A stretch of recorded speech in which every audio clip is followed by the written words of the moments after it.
Yeah, I'll react to that, sure. Hey guys, this cracked me up. Thank you for launching World War II. I know they're talking about the channel, but that made me laugh when I read it. Um, okay. I don't I don't intend on going through like the 50 plus episodes from World War II on World War II, but this is the episode after the one I just posted today, and so I thought I would do it because it sounds interesting. I probably didn't even need to explain that. Preemptive like, my name's Connor if you're new, the original link to the video from World War II, top of the description. Episode 3, Poland on Her Own, September 15th, 1939. Let's go. You might have allies.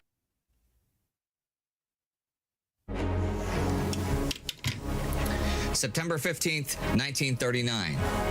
If you're a nation living next door to a mighty war machine, you might have allies who've promised to back you up in a crisis. But sometimes, when that crisis comes, those promises turn out to have been empty.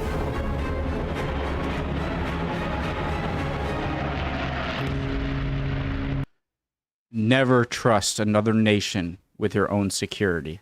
If there's anything I've learned, okay, from watching history videos, that's it. I'm not saying don't get into military alliances, but at the end of the day, there are no rules, and if it doesn't suit the interests of the country coming to your aid under some agreement you have, even if it means the discredibility that comes along with not honoring it, then countries won't honor it. So, yeah, I think just it's important that if crap hits the fan, that you're able to defend for yourself as well as you can. I'm Indy Nidell. This is World War II. Last week, the German Blitzkrieg, lightning war, swarmed across Poland, penetrating to the east of Łódź and even taking Krakow. In the conquered territory, the SS began its police and security campaign against civilians, which is a nice way of saying terror and murder. Britain, France, New Zealand, Australia, and South Africa declare war on Germany, and the war at sea begins as the SS Athena is torpedoed and sank by a U-boat. Here's what follows. In Poland, the Germans think that by now, most Polish forces have retired east of the Vistula River, but actually a lot of them have regrouped around Kutno. 10 Polish divisions under General Tadeusz Kostrzyba are there with more arriving. They attack across the Bzura River against Kluge's 8th Army. These are seriously heavy battles, and the Poles have success for the next few days, although the tide eventually turns against them. The Germans assemble reinforcements from Army Group South and will win the fighting by the end of the week. Far to the west on the 10th, the first large units of the British Expeditionary Force land in France, but small groups have been arriving since the 4th. Field Marshal Lord Gort is in command. This month, we'll see 160,000 men come to France, right?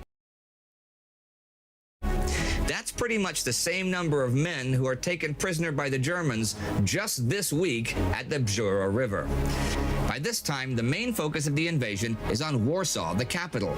On the 9th, the 4th Panzer Division attacked the southeast Warsaw suburbs, but is beaten back. The German bombers, though, are ruthless in pounding the city. Hitler's generals proposed that Warsaw be starved into surrender, but Hitler doesn't like the idea of a siege of any kind, and wants it bombed into submission.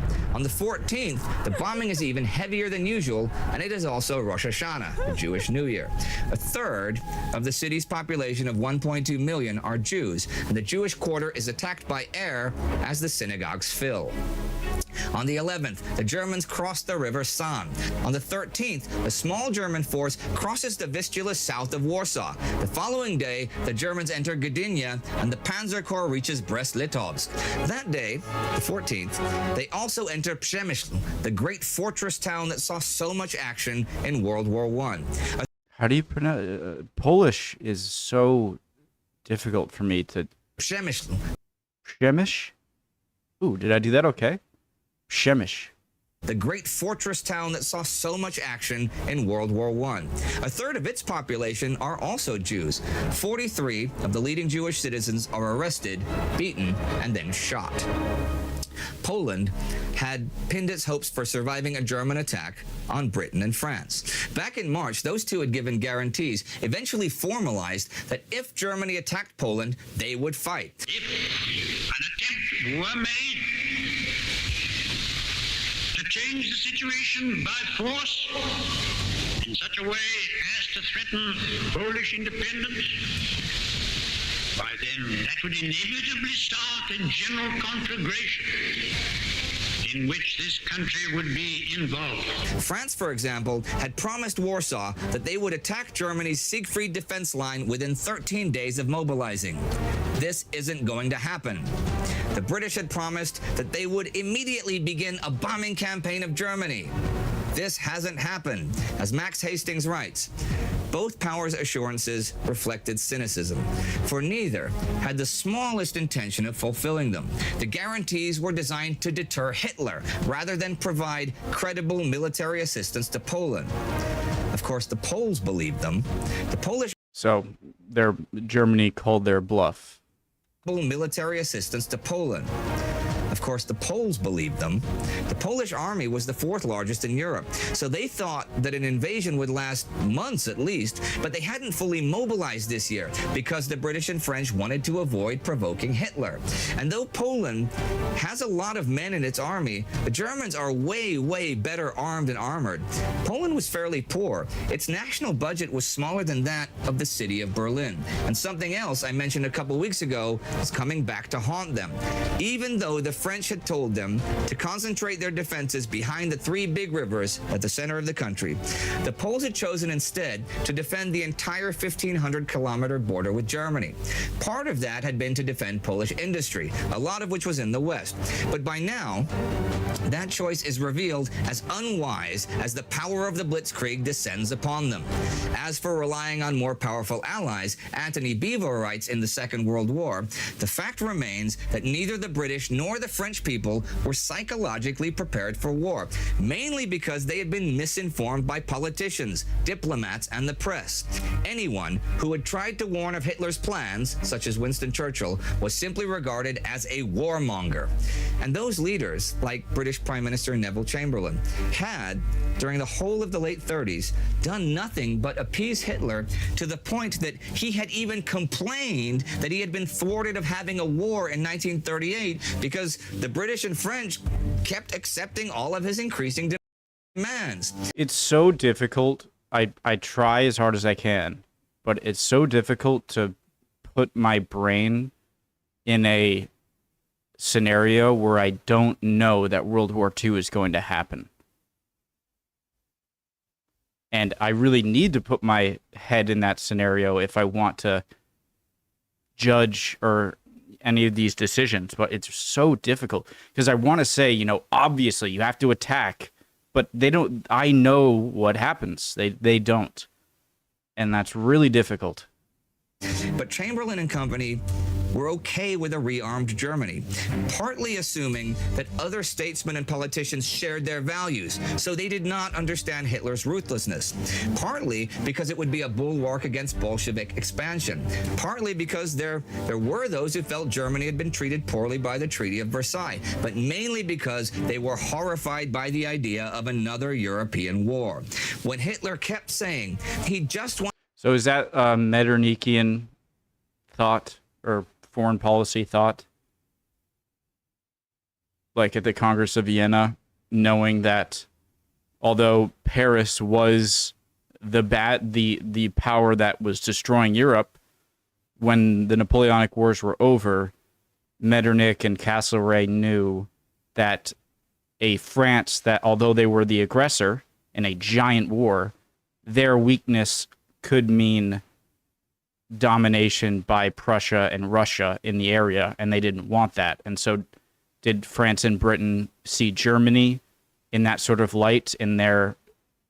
I mean, it seems like it did from what was just said, like a bulwark against communist Soviets. So wanted to bring Germany of another European war. When Hitler kept saying he just wanted to bring Germans in places like Austria and the Sudetenland back into the Reich, they didn't really see any reason to object. It was not until Hitler annexed the rest of Czechoslovakia back in March that they finally saw that Hitler's claim of uniting Germans was just a pretext to grabbing more territory. So I asked why they thought that only with Czechoslovakia and with the Sudetenland, and is that because that was the only time where you were like, no, don't do that? If you said no, don't take all of Austria, and then they did, then I'm sure that would be the turning point. But taking the Sudetenland doesn't seem like a very big difference from taking Austria to me. And so I wonder if that's why that was like the final straw of like, oh God, he's dangerous. It's because that's the one time they're like, okay, don't take that much. And then he's like, he just takes it. And then it's like, oh crap, okay. That's what finally forced Chamberlain to... I keep saying like. was just a pretext to grabbing more territory. That's what finally forced Chamberlain to offer Poland guarantees in the first place. Palestina. You know, back at home within Germany, there were plenty of people who had denounced the Nazis pre-war, and some did so about the Polish invasion as well. But there was a real deterrent to that by now. I mean, thousands of people have fled the tyranny of Germany over the past few years. But that's no longer possible. The borders were closed, and new restrictions were placed on movement. Over 1939, the whole Gestapo system had been spread to the recently annexed Czech lands, and Vienna and Prague were both under hard Nazi domination. Even now on the 9th, 630 Czech political prisoners are taken to Camp Dachau, north of Munich. And the atrocities in the conquered territory continue. I read in Martin Gilbert that on the 8th at Bedzin, 200 Jews die when they're forced into a synagogue, which is then set on fire. But this comes with a twist. The next day, the Germans accuse the Poles of this action and execute 30 of them in a town square. German Quartermaster General Eduard Wagner writes in his diary, the 11th, "We are now issuing fierce orders, which I have drafted today myself. Nothing like the death sentence. There's no other way in the occupied territories." There are, of course, many German officers who do not share this view. But what can they do? Even Admiral Wilhelm Canaris, chief of the Abwehr, the German military intelligence. This week, he comes to Poland to see the army in action, right? Well, his officers tell him of massacres, of things like Poles forced to dig mass graves, then being lined up and machine gunned into them. So he goes to Hitler's headquarters train to protest. He sees Wilhelm Keitel, chief of the Armed Forces High Command, and tells him about this. Keitel tells Canaris to take the matter no further because this has been decided on by Hitler himself. Sorry, guys. Brief pause there. Because this has been decided on by Hitler himself. Here's the thing. Keitel also tells Canaris that from now on, in just the second week of the war, every German army command in Poland will have to have a civilian chief in addition to the military one. The civilian one will be in charge of the racial extermination program. Keitel's words, not mine. Well, Canaris says nothing when he meets Hitler, but according to Karl Gödler, former mayor of Leipzig, Canaris returns from Poland broken by his country's conduct of the war. What Keitel calls racial extermination is given another name on the 13th as units of the Death's Head SS begin cleansing and security measures. These included, according to its own report, the arrest and shooting of large numbers of suspicious elements, plunderers, Jews, and Poles, many of whom are killed trying to escape. And the week comes to an end, with the Germans advancing ever further into Poland and taking prisoners in the hundreds of thousands. The Poles now felt that they were on their own, though this week Canada did declare war on Germany. The French formed a war cabinet, and the Allied Supreme War Council had its first meeting. I mentioned Wagner's diary. Well, on September 9th, Hitler's chief of staff, General Franz Halder, was talking with Wagner about the future of Poland. Wagner would write in his diary, "It is the Führer's and Goering's intention to destroy and exterminate the Polish nation. More than that cannot even be hinted at in writing." There were many German officers who despised Hitler. German officers had prided themselves on being apolitical, but in the 1930s they had been seduced by the idea of an increased military and massive rearmament. And now, well, Anthony Beevor puts it like this: opportunism went hand in hand with cowardice in the face of authority. 19th century German Chancellor Otto von Bismarck once said that moral courage was rare in Germany, and it deserted a German completely the moment he put on a uniform. So what do you do as a if you see what's going around and how what's going on and where it's going and how horrific it is and possibly how more horrific it's going to be, what do you do? Do you flee to an allied power? And like, it's so easy to when you don't have a life attached to the place, and it makes it even more heroic knowing that, seeing how ruthless this regime is. If you speak out against it, I don't think it's a stretch of the imagination to see that you're just going to get a bullet in the head. So it's easy afterwards to call it out, but being a general or a high-ranking official or anyone calling it out in the time period, I feel like is extremely brave and nothing short of suicidal in your... Well, the Nazis you know what I mean? By now managed to get everyone into uniform, even the children.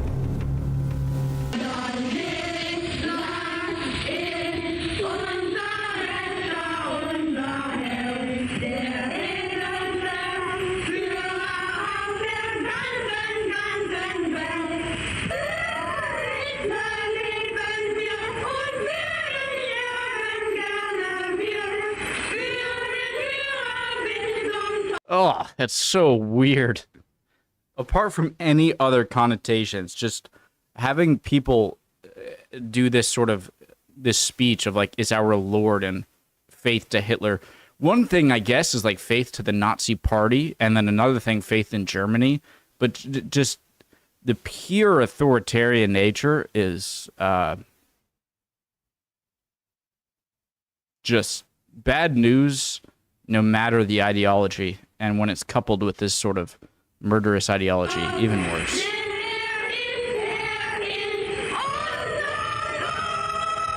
If you like this content and wish for us to continue, please support us on Patreon at patreon.com or timegoes.tv. Every dollar does in fact count and will allow us to not only continue this series, but make it ever better and ever more in depth. Do not forget to subscribe. See you next time. So, great video. Interesting. Horrifying in some aspects, but